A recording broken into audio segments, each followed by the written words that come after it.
حلالہ، آپ نے کئی جگہ اس کا نام سنا ہوگا۔ کمنٹ سیکشن کے اندر کافی اسلام فوبس اسلام کے اوپر وار کرتے ہیں اور یہ کہتے ہیں کہ آپ کے اسلام کے اندر حلالہ ہے۔ یہاں پہ ایک رواج ہے، حلالہ، اس کے ذریعے تم ببلو سے دوبارہ نکاح کر سکتی ہو۔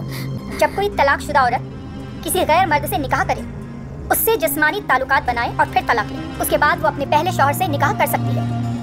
تم اپنے ان سے حلالہ کر لو۔ امی آپ کیا بول رہی ہو؟ ان سے یاد رکھ، اب ان کے ساتھ تیرا حلالہ ہوگا۔ اس پہ اسلام فوبس مووی بنتی ہیں، دکھایا جاتا ہے کہ اسلام کے اندر حلالہ ہے، مطلب اپنی وائف کو کسی غیر مرد کے ساتھ سلوایا جاتا ہے اور پھر واپس اس سے نکاح کرنے کے لیے ایسا کیا جاتا ہے۔ سورہ بقرہ کی 230 نمبر کی آیت ہے، اس کو غلط طریقے سے انٹرپریٹ کیا جاتا ہے اور سوسائٹی کے اندر لایا جاتا ہے کہ اسلام کے اندر حلالہ جیسا کچھ ایسا قانون ہے۔ سوشل میڈیا پہ اور موویز بنا کر یہ سب کچھ آپ کو کرٹیسائز کیا جاتا ہے کہ اسلام ایسا ہے، اسلام ویسا ہے۔ سب سے پہلے ہم اس آیت کو دیکھتے ہیں جس آیت کے اندر یہ کہا گیا ہے، سورہ بقرہ آیت نمبر 230۔ دیکھیں ان شارٹلی اس آیت میں یہ بتایا گیا ہے کہ اگر آپ نے اپنی بیوی کو 3 بار طلاق دے دی ہے اور اس سے آپ کو دوبارہ نکاح کرنا ہے تو اس کے لیے پروسیس یہ ہے، کرائٹیریا یہ ہے کہ اس کا ان فیوچر یہ کچھ پری پلان نہیں ہے، کچھ بھی چیز اس آیت کے اندر پری پلان نہیں کرنی ہے۔ جو پری پلان کرتے ہیں اس کے اوپر لعنت ہے۔ تو اگر اسی بیوی سے تمہیں دوبارہ شادی کرنی ہے تو اس کی کہیں نہ کہیں شادی ہونا چاہیے اور اس کی دوبارہ طلاق ہونا چاہیے، لیکن یہ سب کچھ پری پلان نہیں ہو۔ اس نے کہیں اور شادی کی ہو، طلاق آپ کی بیوی ہو گئی ہو، اور اس کے بعد اس نے کہیں اور شادی کی ہو اور اس کے بعد واپس اس کی طلاق ہو جائے، تب اس سے آپ نکاح کر سکتے ہو۔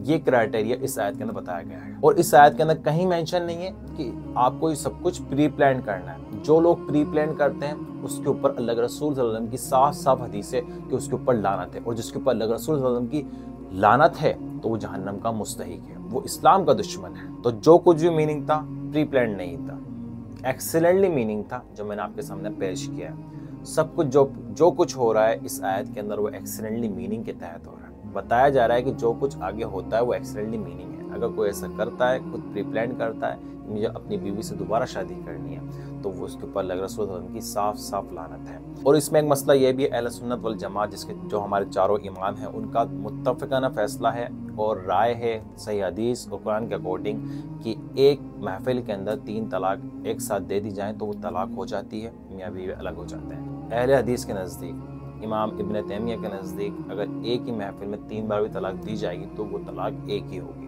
وہ الگ مسئلہ، اس کو ہم ڈسکس نہیں کریں گے، لیکن آپ کو میں چیز بتانا چاہ رہا ہوں، 3 طلاق کا جو کانسیپٹ ہے، اس کے بعد دوبارہ شادی اپنی بیوی سے کرنے کا جو کرائٹیریا ہے وہ اس حدود اور اس آیت کے اندر صاف طور پر بتا دیا گیا ہے۔ تو یہ اسلام فوبس کہتے ہیں کہ تم عورتوں کے اوپر ظلم کرتے ہو، اسلام میں عورتوں کے اوپر ظلم ہو رہا ہے۔ تو مجھے نہیں لگتا کہ اس آیت کے اندر یہ کہیں بھی اسلام عورتوں کے اوپر ظلم کر رہا ہے، بلکہ کیا چیز بتائی جا رہی ہے کہ آپ کی اگر طلاق شدہ بیوی کسی اور اس سے شادی کر لیتی ہے، مرد سے شادی کر لیتی ہے، مطلب طلاق ہونے کے بعد بھی اسلام نے اس کو اپرچونٹی دی ہے، اسلام نے اس کو خصوصیات دی ہیں کہ وہ کسی اور سے شادی کر سکتی ہے۔ تو یہ جو نظریات ہے نا کہ یار اسلام عورتوں پہ ظلم کرتا ہے، اسلام عورتوں پہ ظلم نہیں کرتا۔ اسلام کہتا ہے کوئی ظلم آپ کے اوپر کر رہا ہے تو اس سے الگ ہو جاؤ۔ اور اللہ کے رسول صلی اللہ علیہ وسلم نے حضرت خدیجہ سے طلاق شدہ سے شادی کی۔ اسلام کے اندر تو عورتوں کو حقوق دیے گئے ہیں، حقوق سے روکا نہیں گیا۔ اور میں آپ سے کہنا چاہوں گا کہ آپ لوگ اسلام کی اسٹڈی کریے۔ جو اسلام فوبس کوشچن آج دنیا اسلام کے اوپر اٹھا رہی ہے، مسلمانوں پر اٹھا رہی ہے، اس کا آپ کو جواب آنا چاہیے، اپنے ذہن میں رہنا چاہیے، اپنے بچوں کو سکھائیے، علم حاصل کریں اور اسلام کو صحیح طریقے سے پریزنٹ کریں۔ آج ہماری سب سے بڑی ذمہ داری یہی ہے۔ میں آپ کا اپنا ساتھ سنتا ہوں۔